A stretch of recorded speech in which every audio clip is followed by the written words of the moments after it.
I'm grateful for this nomination. I'm grateful for this election, for the confidence this chamber has placed in me. It is the great honor of my life to serve this body with all of you.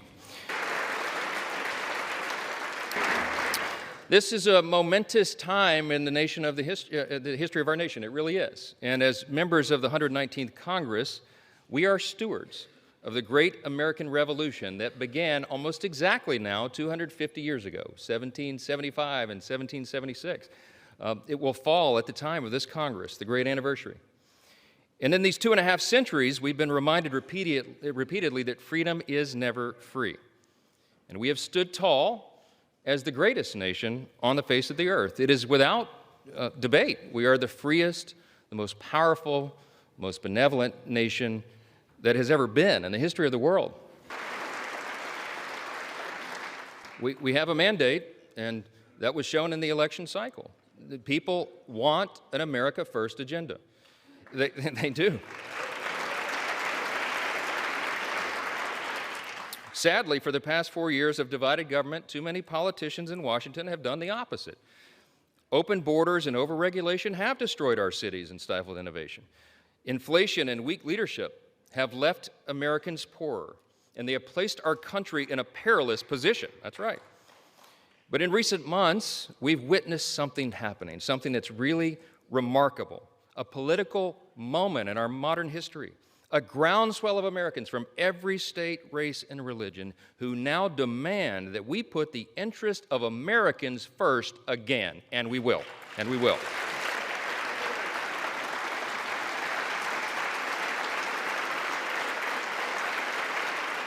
This is a powerful new coalition of our country. It's a coalition that insists that we purge the policies of America last and we bury them in the graveyard of history's mistakes, because it was a big mistake. To that end, this Congress will renounce the status quo, and we will listen to the voices of the people. We will act quickly, and we will start by defending our nation's borders. That's the #1 priority. Yes.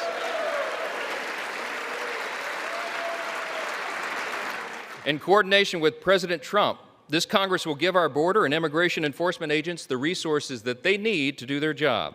We will secure the border, we will deport dangerous, criminal, illegal aliens, and finally finish building the border wall.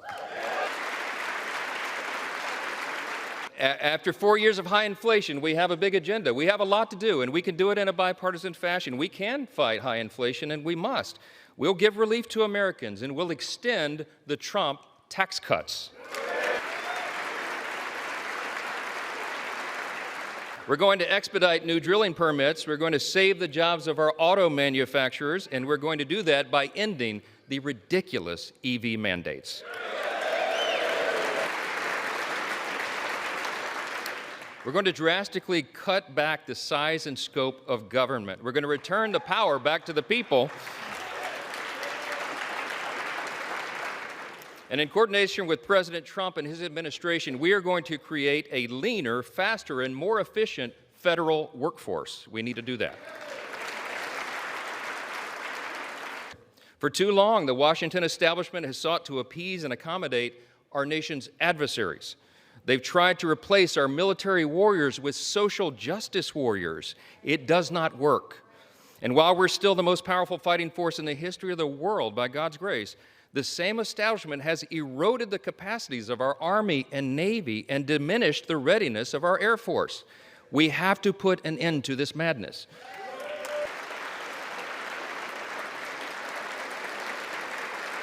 What we're proposing now is just simply, as President Trump likes to say, a return to common sense. And he's exactly right. That message resonated across the country. I am very thankful, personally, that this body is filled with men and women who are committed to that change, to return to common sense. We can do this together. We should. It is our responsibility to do so. We're also witnesses to the providence that spared our incoming president, President Trump, from the assassin's bullet, remarkable as that was, and to the new coalition of Americans that has risen from every creed, color, and cul-de-sac who want us to put America first. Our people are asking for a thriving economy and a rebuilt middle class and strong borders and a strong military, and we can deliver that. See, these objectives and these aims don't have an R or a D behind them. They have a USA. That's what we're about.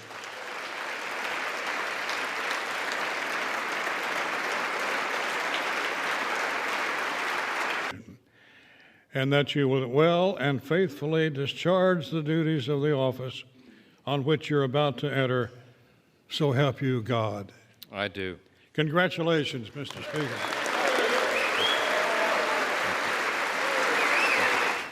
The tellers agree in their tallies that the total number of votes cast is 434, of which the Honorable Mike Johnson of the state of Louisiana has received 218.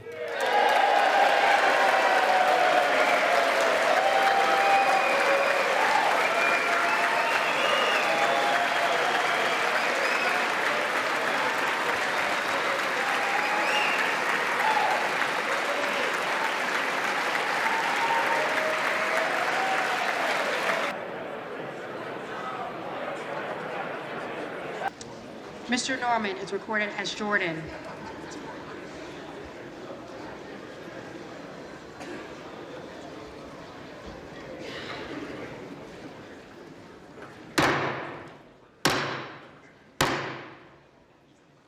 House will be in order.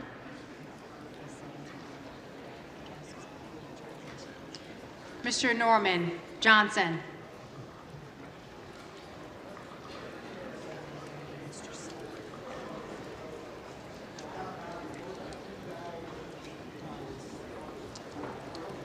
Mr. Self is recorded as Donalds. Mr. Self Johnson.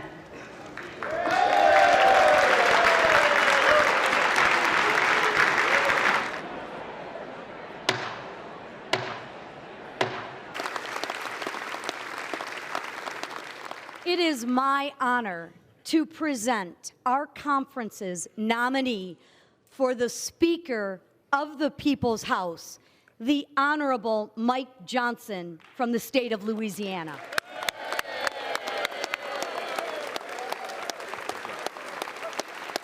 In the 119th Congress, we will work with the incoming administration to make life better, safer, and more affordable for working families. And the incoming administration must also recognize that while my colleagues on the other side of the aisle are divided, and while compromise remains a dirty word for so many, Congress won't be able to keep the lights on, let alone pass anything of substance, without the buy-in and blessing of House Democrats and Hakeem Jeffries. So, Mr. Clerk, I am honored to rise today at the direction of the House Democratic Caucus to place into nomination for election to the position of Speaker of the House of Representatives, the pride of Brooklyn, the gentleman from New York, Hakeem Jeffries. Nomination. Are there further nominations? Massey. Emmer. Emmer. Jeffries. Norman. Jordan. Ramirez. Self. Donalds.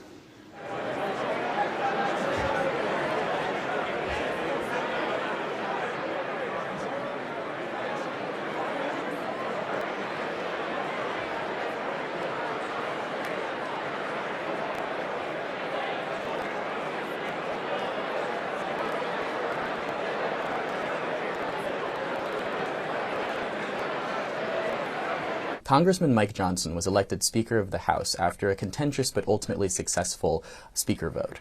The vote was successful after two lawmakers, Ralph Norman and Keith Self, flipped their votes after voting initially against Mike Johnson for the Speaker, giving him a bare-bones 218-seat majority. Johnson is now going to preside over the narrowest House majority in more than 50 years. Johnson is now set to be able to lead the chamber into addressing many of the majority's priorities, including several goals of the incoming Trump administration, including tackling inflation, immigration, and geopolitical crises, which Johnson stressed in his House speech. With unified control of Washington, House Republicans made clear that they have priorities that they'd like to get done, meaning that they did not want a repeat of what happened last year when it took House Speaker Kevin McCarthy more than a dozen votes to be elected Speaker of the House. Now, House Minority Leader Hakeem Jeffries made clear that House Democrats are willing to work with Republicans across the aisle on issues such as the cost of living or indeed in immigration.